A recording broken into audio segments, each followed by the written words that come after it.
আজকে আমরা জানবো মিশোতে জুয়েলারি সেল করতে গেলে কিভাবে প্যাকেট করতে হয়। এই প্যাকেট করাটাই হচ্ছে সবথেকে বড় কাজ। যে কোনো প্রোডাক্ট সেল করো না কেন, তবে জুয়েলারি ক্ষেত্রে এটা খুব ইজি বলতে গেলে, কারণ জুয়েলারি খুব হালকা ধরনের হয় তো, কিন্তু তাহলেও আমাদের প্যাকেটিংটা খুব ভালো করতে হয়। সেই জন্য দেখো এরকম ব্রাউন যে কার্ডবোর্ডের বক্সগুলো হয় সেগুলো নিয়ে নিয়েছি, সেলোটেপ নিয়ে নিয়েছি, সাদা প্লাস্টিক নিয়ে নিয়েছি, আর থ্যাংক ইউ কার্ড নিয়ে নিয়েছি, আর নিয়েছি মিশোর বারকোড দেওয়া প্যাকেট।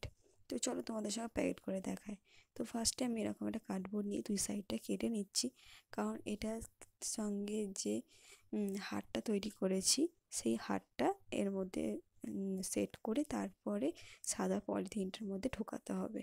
তাহলে কি হবে, নড়াচড়া করবে না, খুব ভালো থাকবে। তো এই জুয়েলারিটা আমার হাতে তৈরি।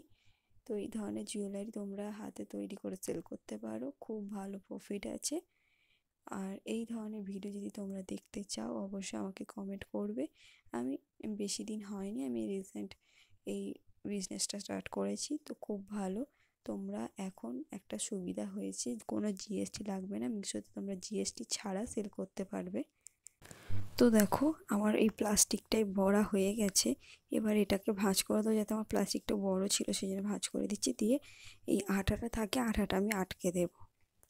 এবার আমি এই ব্রাউন কালারের বক্সটার মধ্যে ভরে দিচ্ছি। যেগুলো তোমাদের ক্লে জুয়েলারি থাকবে সেগুলো একটু বাবল র্যাপ দিলে ভালো হয়, কারণ যাতে ওটা নষ্ট না হয়, কিন্তু এটা তো ক্লে নয়, সেই জন্যই বাবল র্যাপ দিলাম না।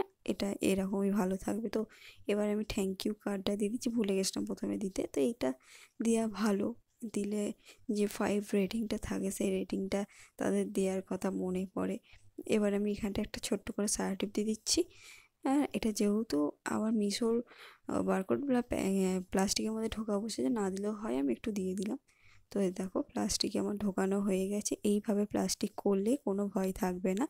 তো এবার এর ওপরে তোমাদের লেবেলটা মেরে দিতে হবে। কেমন লাগলো অবশ্যই কমেন্টে জানিও।